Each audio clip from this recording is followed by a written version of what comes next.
कोल्हापूर जिल्ह्यात 11वीच्या ऑनलाईन प्रवेश प्रक्रियेला विद्यार्थ्यांचा चांगला प्रतिसाद मिळत असला तरी सर्व्हर डाऊन आणि इंटरनेट अडचणींमुळे ग्रामीण भागातील विद्यार्थी आणि पालक हैराण झालेत।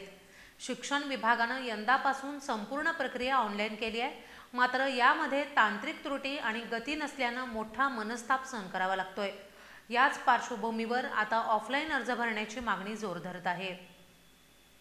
यावर्षीपासून राज्यातील 11वी प्रवेश प्रक्रिया संपूर्णपणे ऑनलाईन करण्यात आली आहे।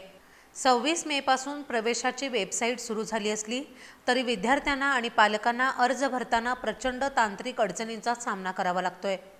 कोल्हापूर जिल्ह्यातील 285 कनिष्ठ महाविद्यालयांमध्ये एकूण 66,010 जागांसाठी ही प्रक्रिया सुरू आहे। मात्र वेबसाईटवर राज्यभरातील लाखो विद्यार्थी एकाच वेळी नोंदणी करत असल्याने सर्व्हर वारंवार डाऊन होतोय। यामुळे विद्यार्थ्यांना फॉर्म भरताना अडथळे येत आहेत। ऑनलाईन फॉर्म सादर करणं आणि त्यासाठीची फी भरणं हेच मोठं आव्हान बनलंय।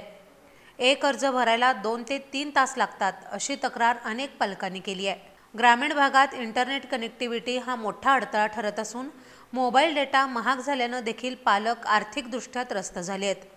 त्यामुळे अनेक पालक शाळांमध्येच ऑफलाईन अर्ज भरण्याची सोय करावी अशी मागणी करत आहेत। दरम्यान जिल्ह्यातील 9,166 विद्यार्थ्यांनी आत्तापर्यंत नोंदणी केली आहे अशी माहिती शिक्षण उपसंचालक कार्यालयाने दिली आहे। पण वेळेत सर्व विद्यार्थ्यांचे फॉर्म भरले जातील की नाही हा मोठा प्रश्न निर्माण झाला आहे।